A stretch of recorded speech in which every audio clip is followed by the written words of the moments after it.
Hi everyone, my name is Jerissa. I'm a hypnotist and I want to talk about the concreteness of your mind. Some people think that the ideas that you have are just floating out into the ether, that there's nothing there. They're just invisible, but to your mind, your ideas have a very concrete appearance. If I were to ask you to imagine an idea that felt overwhelming for you, you're automatically going to notice the sensations of feeling really big or maybe really heavy. You might even notice that if you feel intimidated by somebody, that person also feels really big. Maybe they feel really above you. In neurolinguistic programming, we call this submodalities. And so with submodalities, ideas can feel big, small, they have a certain color, they have a physicality to it. And so when people think about this feeling of sadness or grief, you can literally give it a color, you can give it a size, you can give it a texture. Your mind's eye uses its imagination to create your ideas very physically. And so whether you're working with an emotion or you're working with an idea, you can play with how your mind creates it in a very physical way to change it. When you learn to change the physicality, the submodalities of the ideas that you create in your mind's eye, you literally shift your emotional state. Shifting your emotional state is literally the filter of your world. And so let's say you feel stuck in a problem. It's like, okay, how do I create movement? Because the opposite of stuck is movement. But you don't have to use my opposite. You have to use an opposite that feels good for you.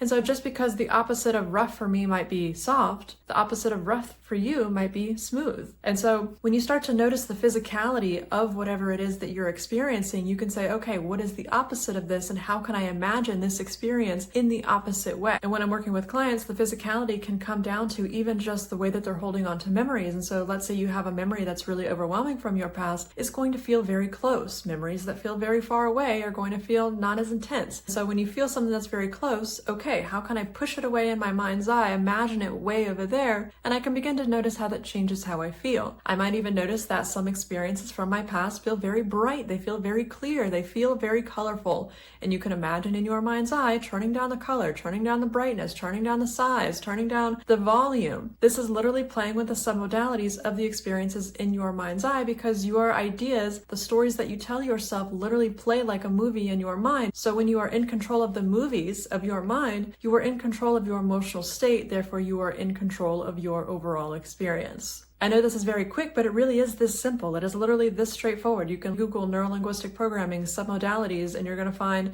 that is very simple. And so if you have any questions about this, don't forget to leave a comment, like, subscribe, and I will see you in the next video.